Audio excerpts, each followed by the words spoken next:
Assalamualaikum. This is Mongmara Singh welcoming you to the English news from Btv-Chattogram. Let's begin with the top stories. Shongbad passes 21 bills including July Uprising Martyrs, Families and July Fighters Welfare and Rehabilitation Bill 2026. Experimental fuel pass app launched in the capital to bring discipline and transparency in fuel distribution.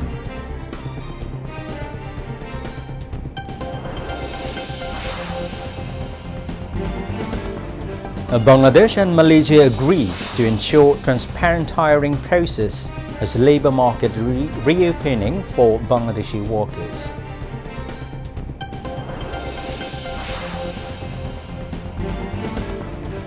Education Minister orders strict prevention of copying in SSC and equivalent exams.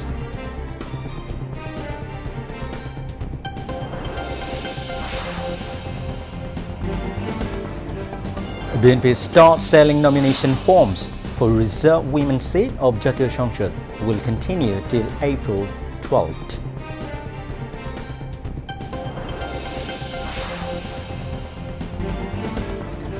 A two-day talks on Middle East ceasefire begins in Islamabad tomorrow.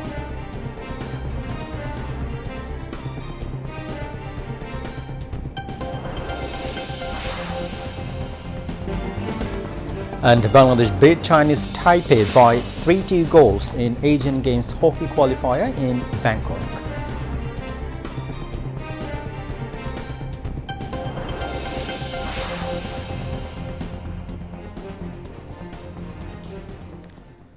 Viewers, those were the top stories. Now moving on to the details. A total of 21 bills were passed in the National Parliament today, including July Uprising Martyrs Families and July Fighters Welfare and Rehabilitation Bill 2026. The parliamentary session began under the chairmanship of Speaker Hafizuddin Ahmed Bir-Bikram. The leader of the House and Prime Minister Tariq Rahman was present at the session. Other bills passed today include the Bangladesh Shilpakala Academy Amendment Bill, the Bangladesh Forest Industries Development Corporation Bill, the Deposit Protection Bill, the Excise and Salt Amendment Bill, the Value-Added Tax Supplementary Duty Amendment Bill 2026, Grameen Bank Amendment Bill 2026, Bangladesh Bank Bill 2026, the Naranganj Borishal Moimansingh Kumilla and Rangpur Development Authority bills. The bills were passed by voice vote after being placed in Parliament by the respective ministers.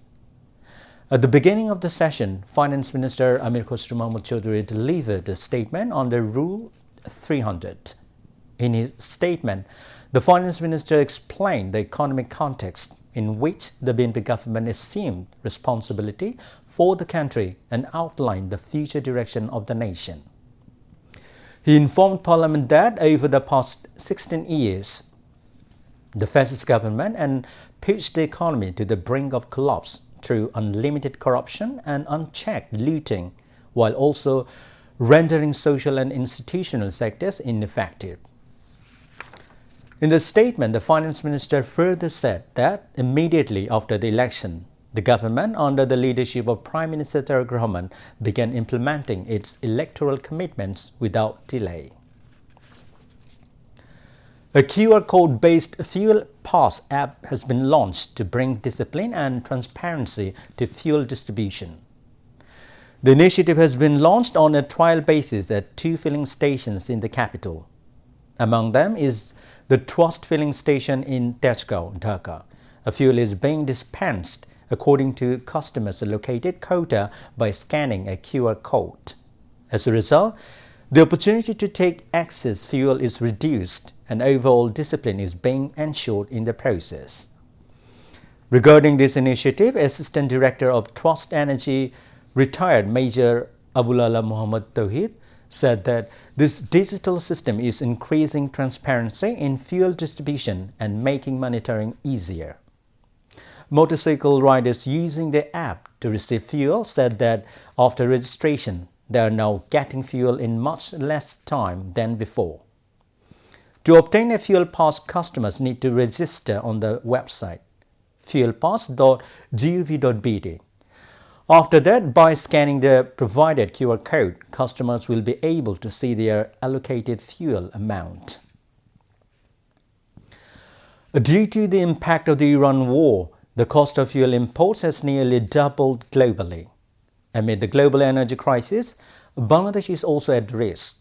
With no significant increase in domestic production, uncertainty has emerged regarding energy security.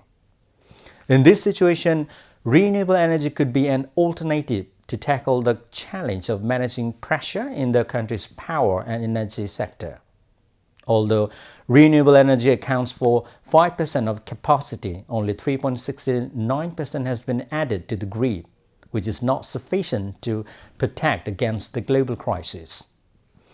According to experts, renewable energy must be brought to people's doorsteps to face the global crisis. In particular, to manage pressure on electricity, they have recommended considering of grid solutions along with providing clear frameworks for the net metering and smart grids. The government has already a plan to generate 20% of total electricity from renewable sources by 2030. Malaysia is reopening its labor market for Bangladeshi workers, which had been closed since the tenure of the previous government. At the same time, both countries have agreed to ensure a fair, ethical and transparent recruitment process. At a ministerial level bilateral meeting on labor migration held last Wednesday in Putrajaya, Malaysia, the Bangladeshi delegation was led by Expatriates Welfare and Overseas Employment Minister Arifullah Chaudhry. He was accompanied by the Prime Minister's advisor Mahathir Amin. On behalf of Malaysia, the meeting was led by Human Resources Minister Dato Sri Ramanan Ramkrishnan. On June 1, 2024, the Malaysian government suspended the recruitment of workers from several countries, including Bangladesh. Around 18,000 Bangladeshi workers, despite having completed all preparations, were unable to travel at the last moment. During the 16-year tenure of the previous fascist government, this labor market was closed 3 times, and each time allegations arose regarding the formation of syndicates in sending workers. Subsequently, allegations of irregularities, corruption and bribery were raised against such groups. However, at the recent meeting, the Malaysian government presented its AI-based recruitment system, proposing to eliminate the dominance of middlemen and reduce migration costs to zero. They also discussed the issue of quickly sending those workers who had been stuck in the previous recruitment process to Malaysia. Education Minister A.N.M. Ehsanul Haq Milian has declared a zero-tolerance policy against question paper leaks and exam malpractice ahead of the upcoming SSC and equivalence examinations and emphasized on merit-based evaluation. He said strictly legal measures would be taken against any person or group found linked to such activities, particularly ahead of the upcoming SSC and equivalence examinations. The minister made the remarks while addressing a virtual meeting with Centre Secretaries at the auditorium of Chattogram College in the city's Chowkbazar area, focusing on preparations for the SSC examinations. Milian said, no student should be given unnecessary or unfair extra marks. Merit should not be destroyed by inflating GPA and that students should be evaluated on their actual performance. Highlighting new initiatives, he said authorities plan to centralize the phone numbers of the center secretaries to strengthen monitoring. He added that the government is working towards conducting SSC examinations nationwide under a single question paper system. The meeting was chaired by Chattogram Education Board Chairman Abdullah Mamun. Among others is Secretary A.K.M. Samsuddin Azad, Controller of Examination Parvez Sajjad Chaudhry and Mujahidul Islam Chaudhry, Principal of Chattogram College, also spoke. Ruling BNP has begun selling nomination forms for the reserve women's seat of the 13th National Parliament, aiming to field candidates for the upcoming competition. BNP's Senior Joint Secretary General and Prime Minister Advisor Advocate Ruhul Kabir Rizvi inaugurated the program this morning at the party's Neapolitan Central Office. He said interested candidates will be able to collect and submit nomination forms by the 12th April. Each form has been priced at 2,000 taka, while a security deposit of 50,000 taka must be submitted along with the application. Rizvi added that candidates for the reserve women's seat will be selected from among those who were subjected to repression and persecution during the Awami League regime. Later, aspiring female candidates collected nomination forms from the party office. Now, international news.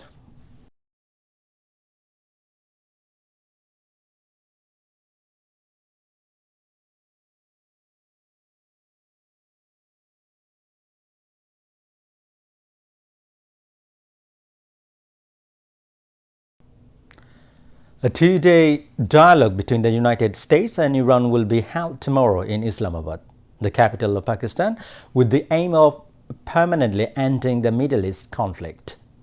Although the talks were supposed to begin based on Iran's 10-point proposal, Tehran claims that the terms have been violated. According to the ceasefire conditions, the Strait of Hormuz has also not been fully reopened.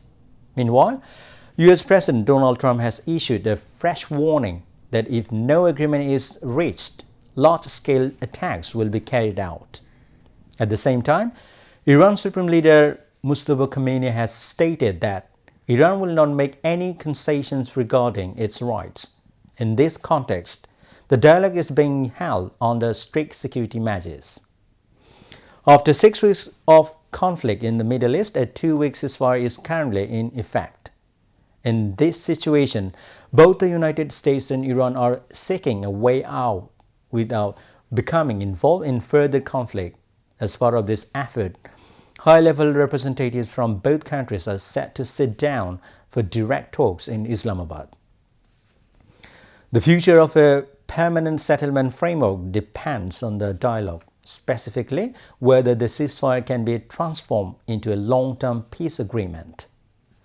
As the mediating country, Pakistan may be represented by Prime Minister Shehbaz Sharif, Army Chief Osim Munir, Deputy Prime Minister and Foreign Minister Ishaq Dar, as well as National Security Advisor and ISI Chief Osim Malik.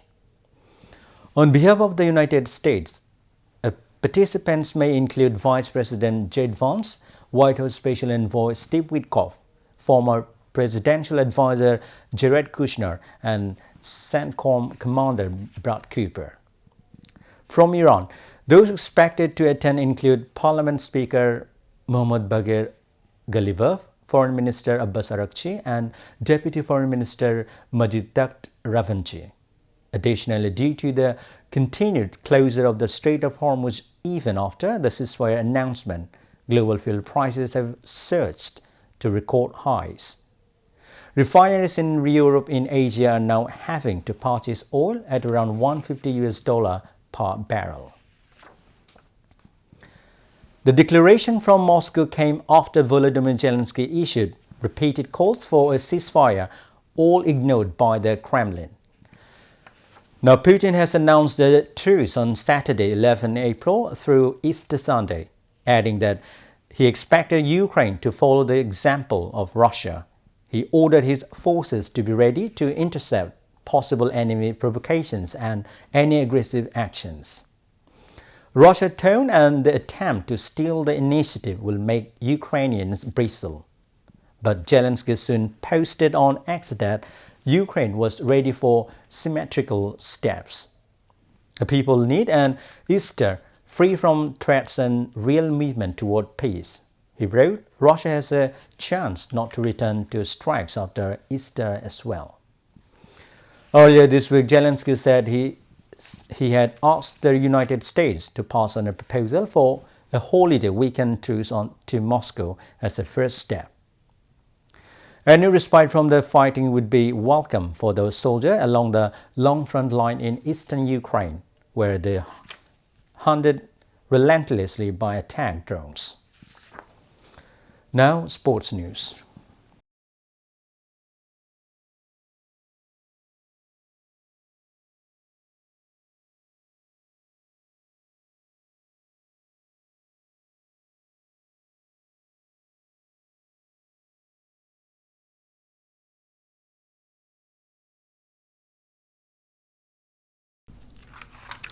Hockey.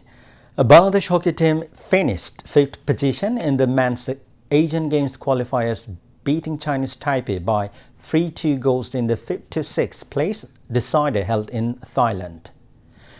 In the keenly contested match, Ashraful Islam scored a brace in the 7th and 17 minutes, while Samin supported him with a lone goal in the 38th minute for Bangladesh, who already qualified in the Asian Games. Earlier, Bangladesh beat Chinese Taipei by 4-3 goals in their opening Pool B match, but suffered a 3-2 goal defeat to Sri Lanka in their second match. In their third group match, Bangladesh played out to a 1-1 draw with Uzbekistan. Bangladesh finally qualified in the Asian Games 2026, following a nail-biting 3-2 penalty shootout victory against Hong Kong.